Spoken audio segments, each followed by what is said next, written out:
Hello, beautiful people. How are you? This is none other but Charity Wairimu Ngugi-Latz, and I'm talking to you all the way from Germany. And today is a beautiful day. And today I'm making this video specifically for you who is listening because I'm so grateful. I'm so grateful. I woke up this morning and I just wondered at how blessed I am to be able to talk to people I don't even know over a topic that they might be they don't know what to do about. And this is specifically the topic of domestic violence and other forms of abuse. You see, it took me over 40 years to really talk about what I went through. And when the first time I managed to do it, I wrote a book. I co-authored in a book. It's called The Perfect Migrant. And there I told my journey. And then I realized as I was writing that book, contributing to my one chapter, I was so bitter. I was so bitter. And after the book was published, I realized that actually it was an opening. And I just found that I was so blessed. And I thought to myself, what more can I do? Does it stop here? I mean, is this the end? I just told a story. And this story was more of a blaming. And I realized that there was a lot of blame. But I realized that also that it had also made me more open to talking about this issue of domestic violence. I mentioned it briefly. So, why am I telling you all this? I'm telling you all this because domestic violence is a taboo. It's a crazy kind of a situation because it's a situation where when one is going through it, one suffers and suffers in loneliness. People who are going through domestic violence, in the beginning, they're even so puzzled. They're not even aware they're going through domestic violence. So, why do I talk about domestic violence? I talk about it because I wouldn't want you to go through it and go through it for a long period of time and come out of it and start coming out of it after it has damaged you, it has affected you so seriously. You have lost your job because you always go to job very, very, very nervous. You are nervous. You cannot do your job well. You cannot talk to people. You start losing your confidence. You are given assignments. You cannot be able to bring out your assignments on time because at home, when you go back home, there's been a lot of drama at home. You are so fearful. And most of all, you are so ashamed. So, in the course of being ashamed, even though the abuser also isolates you from your friend, you also find yourself isolating yourself from your friends because all those people you went to school with, you feel ashamed. Like I went to the university and I realized that for about 10 years or more than 10 years, I was completely lost from all my old school friends, all the people we grew up with. I completely went underground. And I could sometimes see people if I happened to go to town, which was very rare because I just changed. My whole character was changed. Somebody who knew me in high school or knew me at the university, if they had met me for about 5 years of my life, there was a time they couldn't have recognized me. But the funny thing is, I was not even real. I had accepted, and I was seeing like this change is very good. But don't forget, there were also children. I had also gotten children. I had 5 children. And especially the last 3 children, I got them one after the other. And I'd also gone down into a very, very, very poor situation. As those people who really know me properly, they can remember in Ruta Satellite, I was actually staying in a madhouse. Nyumba ya matope. You can imagine you have your degree, you have an honors in literature from the University of Nairobi, and then you have moved from a house. You have never lived in such a situation, and you are living in a one-roomed madhouse with 4 children. It is the sitting room, the bedroom, and everything. So I have seen it all. I have gone through it all.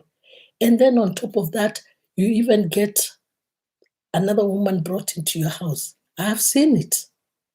I dropped and dropped and dropped and dropped and surrendered myself to this situation. And then things happened, and I found myself again in Germany. That's a long story. That is not the story of this particular point. The reason why I make these videos is because I've also got two daughters. And I almost saw my daughters also again almost going through the same kind of repetitive domestic violence situation. But because their mother is here, my mother was not there. My mother passed away when I was 20 years old. I brought my brothers and sisters up myself. So I was there to hold them, and they were there to talk to me.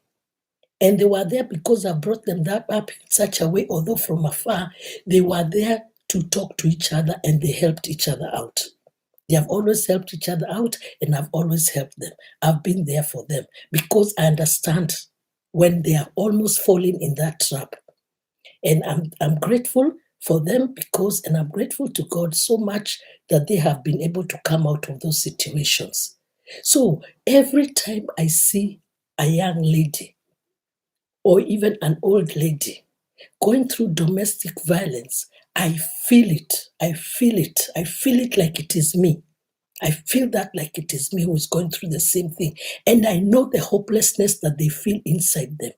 I know what they are feeling right inside them. I know how they are so scared of their abuser.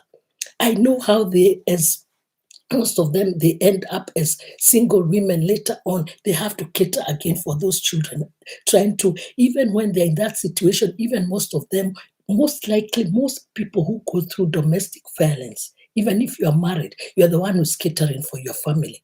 Because your abuser does not even bring the food, and you cannot ask them because you don't want to be beaten. Any question, anything that they perceive as a kind of provocation, that you are provoking them, or you are trying to ask them, or you are trying to rule over them, it turns out to the beating or very severe abusive words which hurt you. They tell you how ugly and stupid and you are a useless person. You cannot even take care of yourself. Look at you. Who are you? Eh? I was abused because of my education. I was told I'm just proud and stupid. I was abused, and I was told that I'm the one who brought myself as I'm the one who brought him in this situation. And yet it was me who had financed everything.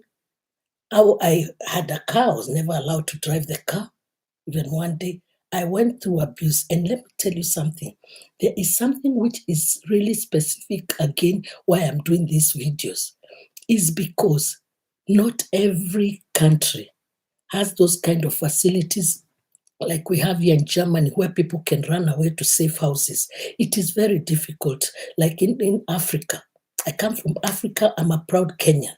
And I know that there are not so many safe houses. Here in Germany, we have safe houses, we have Caritas, we have all these institutions that can give you help, and they have the money. In Africa, we know how it is. The institutions are even there, but there is no money. That's why even sometimes we find for somebody, people are unable to help each other because we rely on the community. We rely on ourselves as a community to help each other. And that is why I do these videos, because I'm also reaching out to anybody who is in Kenya, who has the same passion to fight for domestic violence, and we create safe houses for women who are domestically abused. Reach out to me. Let's reach out to each other. Let's help each other, because we must not always say we are going to rely on the government. We first do something, then the government comes in. Because while waiting for those funds, somebody somewhere is committing suicide. Somebody somewhere is being mistreated, worse than even an animal. In fact, animals are less mistreated, And why should we just step down and look? And also, I want to tell somebody something. I have been attacked for doing these videos right here in Germany. And not by the European community, it's very, very interesting, by the African community, some people, that because they feel I am not educated enough to do it because I don't have a social worker's degree or something like that. I have an honors degree in literature, but you know what is my degree in social work? My degree in social work is my experience. I've gone through it. I've watched women being beaten. I've lived in Kenya where people were screaming in the middle of the night, screaming. You knew that when you hear that screaming, that is Mama Nani or Baba, father of so and so is beating his wife today, until it becomes normal. Even when you scream, people no longer come to rescue you. Yes, let's be realistic. So when I'm doing this, I am doing this because this is something that has been put in me by God to do it. And I'm going to do it. And I take my time. I've taken my time to educate myself how to be able to do these videos. Nobody taught me how to start coming online. I've taken it. I've been vulnerable enough to talk about my situation. And no hater is going to stop me. This is my God given work, it's my God given purpose. I do not want my daughters. Any girl who is out there is my daughter who is suffering. She's my daughter. I do not want any woman who is out there. She's my sister. I do not want to see her suffering. I do not want to see any grandmother who is out there suffering, because even your grandmothers right now who are suffering. And we must come together as women and come together and talk about it. And we must be solution oriented. So I said one of the solutions is the safe houses in Africa, in Kenya specifically. And if you're watching and you come from another land, yes, join with other women. When you are here abroad, join with other women in the country you are born. Know yourself. Know that that is your identity. Doesn't matter whether you have a German passport right now or you don't. The fact remains you cannot forget your roots. And you must help the people of from where you came from. Yes, we can work. It doesn't sometimes cost money, because sometimes what it matters is somebody to know that there are people who are caring for me. And to do that, I've created websites. One was there an encounter with God. There is where I started coming out, feeling spiritual about everything. I'm still a very spiritual person, because we are all spiritual beings just living in these physical bodies. These bodies are not something to be proud of. What you should be proud of is your heart, that your heart is clean. Pray to God your heart is clean, and that your thoughts are thoughts about other people, are thoughts about serving other people, helping other people. If you're happy, be happy that everybody else wakes up happy. That is the whole idea. So then I created Unmasking Dash domesticviolence.org. This one is where I talk about the red flags, how you can just meet somebody and know this one, let's not go too far. Let's separate, and how you should know that also domestic violence does not only occur to the women, it also occurs to the men. And it has escalated. Let me tell you something. It has escalated. A lot of deaths are somehow related to domestic violence. Even all these chronic diseases, high blood pressure, diabetes, all these diseases, they are related to stress. And stress is the number one provocative character or whatever that creates diseases. Because diseases means this is, you are not at ease, and that goes against your immune system. So if you are joyful, it doesn't mean that you'll not get sick. You'll get sick, but your thoughts will not be thoughts of loss. It will not be thoughts of hatred, thoughts of feeling worthless. There'll be thoughts of saying, I am sick, I need to see a doctor. But not, I am sick, I don't even know what to say. You tell somebody that you're sick and they tell you that you're pretending. Okay, this video is tending to be a bit too long, but I wanted to say thank you. And I wanted to ask that it would be very, very good if we could support each other, especially as Africans. We need to support each other by subscribing to each other's videos, so that the more you subscribe, the more it is shared, and the more it is shared, the more the information goes out there. Because people need to be aware, whether they're in a domestic violence relationship, And if they're in a domestic violence relationship, how can they get out? At unmasking-domesticviolence.org.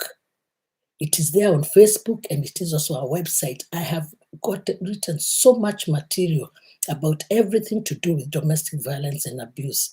And then now I've created Survivor Sanctuary, survivorsanctuary.org. At survivorsanctuary.org, there is when you feel that enough is enough. You come in, that will be private. It will not be open to everybody. When you subscribe, then you are allowed into the group. But of course, because there are regulations, because it will be a private place where one is allowed to be vulnerable and where one will be able to get help.